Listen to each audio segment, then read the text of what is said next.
Anita Verma, government higher secondary school Nevra से। और आज मैं आपको बताना चाह रही हूँ टॉपिक ट्रांसफार्मर के बारे में। तो ट्रांसफार्मर के बारे में हम लोग पढ़ेंगे, तो उसमें हम लोग ये देखेंगे कि ट्रांसफार्मर का डेफिनेशन क्या होता है, ट्रांसफार्मर के टाइप्स क्या हैं, ट्रांसफार्मर की वर्किंग क्या है, ट्रांसफार्मर की दक्षता क्या होती है, और इसके साथ ही साथ हम लोग देखेंगे ट्रांसफार्मर में कौन कौन से ऊर्जा हास होते हैं। तो सबसे पहले हम लोग जान लेते हैं व्हाट इज ट्रांसफार्मर।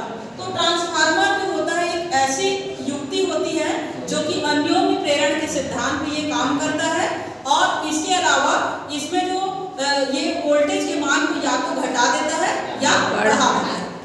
इसके बाद हम लोग देखते हैं ट्रांसफार्मर के टाइप्स के बारे में देखेंगे। तो ट्रांसफार्मर मुख्य रूप से दो टाइप्स के होते हैं, स्टेप अप ट्रांसफार्मर जिसको हम कहते हैं ऊंचाई ट्रांसफार्मर, और दूसरा होता है स्टेप डाउन ट्रांसफार्मर जिसे कहा जाता है अपचाई ट्रांसफार्मर। तो जो ऊंचाई ट्रांसफार्मर होता है वो जो ट्रांसफार्मर, इसको हम क्या कहेंगे, इसमें कुंडलियों की संख्या के आधार पर देखते हैं। ऊंचाई ट्रांसफार्मर में क्या होता है, प्राथमिक जो कॉइल में जो कॉइल होता है तो सेकेंडरी कॉइल में क्या हो जाता है, फेरों की संख्या अधिक हो जाती है, मतलब इसमें कम है तो ये बढ़ जाता है, इसीलिए क्या है ये ऊंचाई ट्रांसफार्मर। साथ ही साथ ये वोल्टेज के मान को क्या कर देता है, बढ़ाता है ना। अप करना स्टेप अप इसलिए कहा जाता है। दूसरा होता है अपचाई ट्रांसफार्मर या स्टेप डाउन ट्रांसफार्मर। इसमें प्राथमिक कुंडली में फेरों की संख्या क्या होती है, अधिक होती है, और बाद में फेरों की संख्या कम होती है। ठीक है, अब हम लोग देखते हैं यहाँ पर ट्रांसफार्मर के भाग के बारे में देखेंगे। तो ट्रांसफार्मर जो होता है उसके तीन भाग होते हैं, प्राथमिक कॉइल, सेकेंडरी कॉइल, और होता है आपका पटलित क्रोड होता है। क्या होता है, पटलित क्रोड होता है।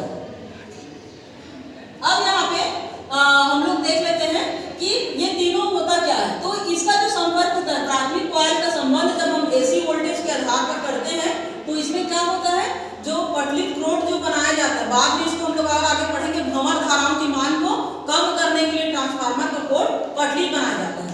ठीक है, तो इसमें क्या होता है, ये जो आपका ये जो पटलित क्रोड है वो क्या बनाया जाता है, नर्म लोहे की आयताकार पट्टियों को करके इसको बनाया जाता है।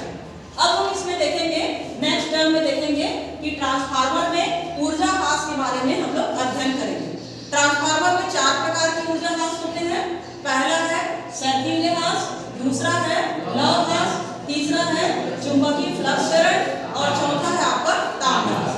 तो जो सैद्धांतिक हास जो होता है वो क्या होता है कि लोहे का जो क्रोड होता है उसको बार बार चुंबकित और विचुंबकित करते हैं तो ऊष्मा का कुछ भाग क्या हो जाता है, क्षय हो जाता है। तो यही क्या है, सैद्धांतिक हास। दूसरा होता है लव हास। तो मैंने आपको पहले बताया था कि ये जो आयताकार जो प्लेट होता है, बट ये किससे बनाया जाता है, ये क्रोड जो होता है वो नर्म लोहे की पट्टियों से बनाया जाता है। तो यहाँ पर भंवर धाराओं के कारण कुछ ऊर्जा का हास हो जाता है, तो ये आपका है लव हास। फिर होता है आपका चुंबकीय फ्लक्स क्षरण। तो चुंबकीय फ्लक्स क्षरण में क्या होता है, ये जो प्राइमरी कॉइल जो होता है वो सेकेंडरी कॉइल से डायरेक्ट रूप से संबद्ध न होने के कारण इन दोनों के बीच में क्या होता है, ऊष्मा का कुछ भाग क्षय हो जाता है। तो ये आपका कहलाता है लव हास, सॉरी चुंबकीय फ्लक्स क्षरण। नेक्स्ट है आपका ताम्र हास। तो ताम्र हास में क्या होता है, प्राथमिक कॉइल को दी गई एनर्जी जो होती है वो ऊष्मा के रूप में क्षय हो जाती है।